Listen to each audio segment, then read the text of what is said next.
Supreme court ने आज साल 2002 के गुजरात दंगों के दौरान हुए बिल्किस बानो रेप मामले में 11 दोषियों को रिहा करने के गुजरात सरकार के फैसले को रद्द कर दिया है। साथ ही सभी 11 दोषियों को 2 सप्ताह के भीतर दोबारा जेल अधिकारियों को रिपोर्ट करने के निर्देश दे दिए हैं। क्यों दे दिए हैं, इसके बारे में सब कुछ आपको बताऊंगा, लेकिन इस पूरी घटनाक्रम और दोबारा उन लोगों को जेल पहुंचाने में 2 महिलाओं का सबसे बड़ा हाथ रहा।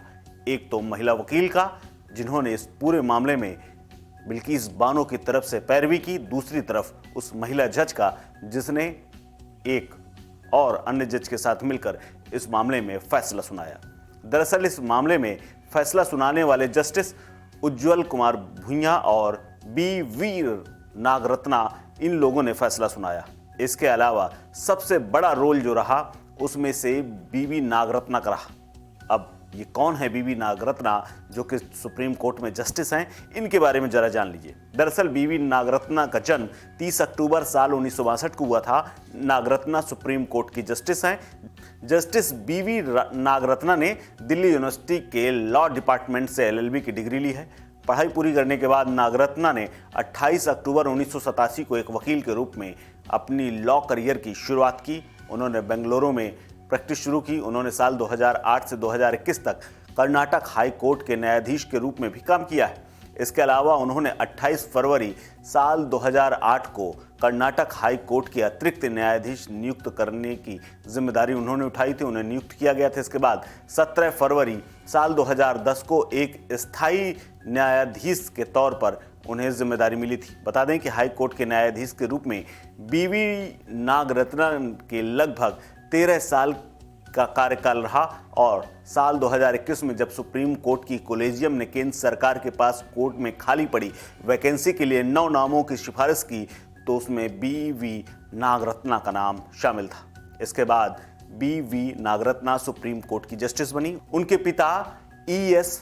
वेंकटरमैया 1989 से भारत के सर्वोच्च न्यायालय के मुख्य न्यायाधीश भी रहे, यानी वो CJI रहे। वहीं बिल्किस बानो केस में याचिकाकर्ता की ओर से दलील रखने वाली सीनियर वकील वृंदा ग्रोवर ने फैसले का स्वागत किया है। वृंदा ग्रोवर का भी रोल इस मामले में बेहद अहम रहा, क्योंकि उन्हीं की वजह से बिल्किस बानो को आखिरकार न्याय मिला है। दरअसल गुजरात सरकार का फैसला जो था उसको उन्होंने गैरकानूनी ठहराया और यही याचिका लेकर वो सुप्रीम कोर्ट गई। सुप्रीम कोर्ट ने इस मामले को लेकर के गुजरात सरकार को जो फैसला था उसे खारिज कर दिया है। दरअसल वृंदा ग्रोवर इस मामले में शुरुआत से ही मुखर थी। इससे पहले वो कई ऐतिहासिक मामलों में अदालत के सामने दलीलें रख चुकी। वृंदा ग्रोवर मानवाधिकार वकील हैं। उन्होंने दिल्ली यूनिवर्सिटी से लॉ की डिग्री हासिल की है। इसके बाद उन्होंने न्यूयॉर्क यूनिवर्सिटी से लॉ में पोस्ट ग्रेजुएशन किया है। वृंदा कई मानवाधिकार से जुड़े आंदोलनों में सक्रिय रहीं।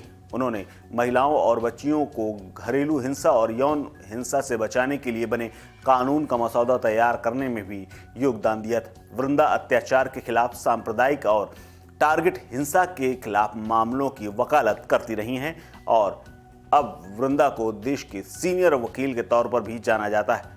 वो 1989 से सुप्रीम कोर्ट, हाई कोर्ट और अन्य ट्रायल कोर्ट में वकालत कर रही हैं। वो आपराधिक कानून, महिलाओं के अधिकारों और मानवाधिकारों से जुड़े हुए मामलों की अच्छी खासी जानकार हैं। देश भर में पुलिस अधिकारियों और न्यायिक अकादमियों में ट्रेनिंग कराने के लिए उन्हें बुलाया जाता है। साल 2013 में टाइम्स मैगजीन ने उन्हें दुनिया के 100 सबसे प्रभावशाली लोगों की लिस्ट में शामिल किया था।